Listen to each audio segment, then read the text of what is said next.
যখন মাইয়েতকে কবরে শোয়ানো হয় তখন সে তাকে দাফন করে যাওয়া ব্যক্তিদের হাঁটার খসখস আওয়াজ শুনতে পায়। এরপরে তাকে যখন শুইয়ে দেওয়া হয়, সে যদি মুমিন ব্যক্তি হয় তাহলে তার মাথার দিকে তার সলাত এসে দাঁড়িয়ে যায়। দুনিয়াতে আপনি যে নামাজগুলো পড়েছেন, আমি যে নামাজগুলো পড়ছি, এগুলো মাথার দিকে দাঁড়িয়ে যায়। ডান দিকে চলে আসে তার সওম মানে কি? রোজা। বাম দিকে চলে আসে যাকাত। তারপরে পায়ের দিকে চলে আসবে তার আত্মীয়তার সম্পর্ক রক্ষার ইবাদত, তার এই যে অন্যান্য দান সদকা, তার নফল আমল, তার তাসবিহ তাহলিল, তার কোরআন তেলাওয়াত ইত্যাদি পায়ের দিকে চলে আসবে। এখানে একটা হাদিস এসেছে, সূরাতুল মুলক যে ব্যক্তি রাতের বেলা তেলাওয়াত করবে, কোন সূরা ভাই? তাবারাকাল্লাযী বিয়াদিহিল মুলক ওয়া হুয়া আলা কুল্লি শাইইন কাদির।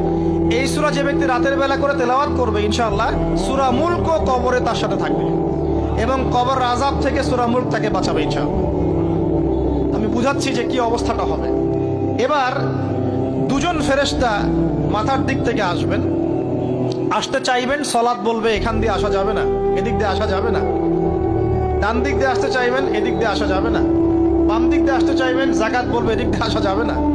পায়ের দিক দিয়ে আসতে চাইবেন, আমলগুলো বলবে এদিক দিয়ে আসা যাবে না।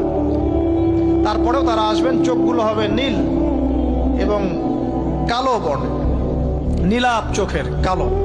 মুনকার নাকি? উঠে বসিয়ে দেওয়া হবে। এবার তিনটা প্রশ্ন।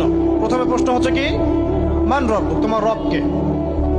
তখন মুমিন বান্দা বুক ফুলিয়ে বলবে রব্বি আল্লাহ, আমার রবকে আল্লাহ।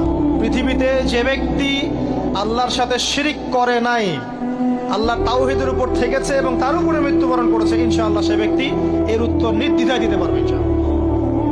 আর দুনিয়াতে যে বা যারাই আল্লাহর সাথে শিরিক করবে, আল্লাহর সাথে শিরকের পাপে লিপ্ত হবে, ওই অবস্থায় মারা যাবে, তাওহীদের উপর থাকবে না, কোশ্চিন কালেও মান রব্বুক উত্তর দিতে পারবে না।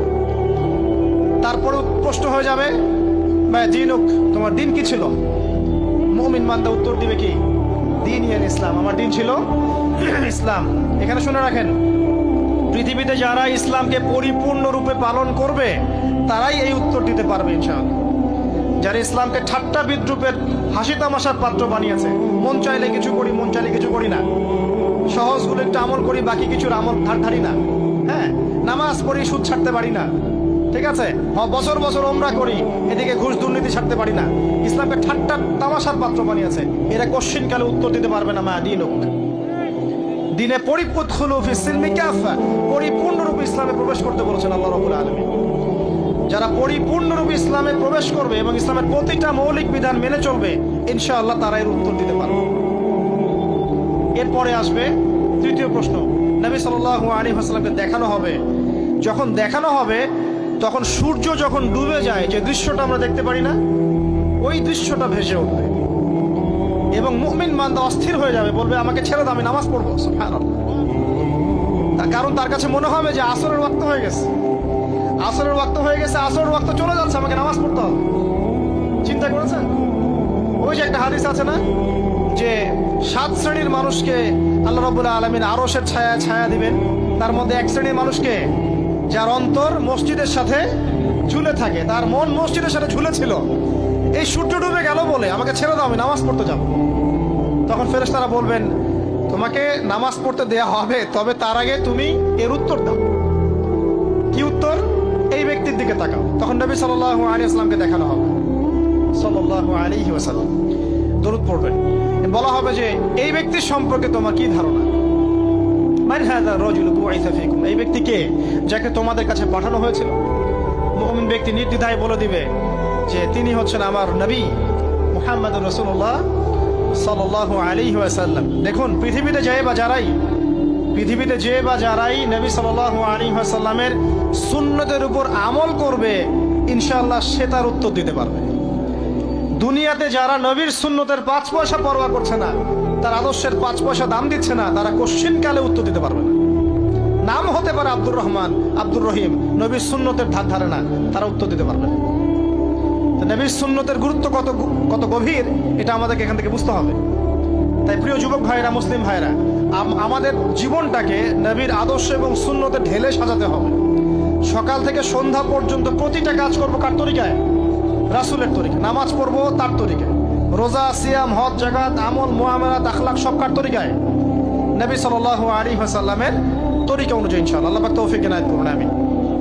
এবার ফেরেশতা দুজন জিজ্ঞাসা করবেন অবাক হয়ে, যে তুমি কিভাবে এটা জানলে?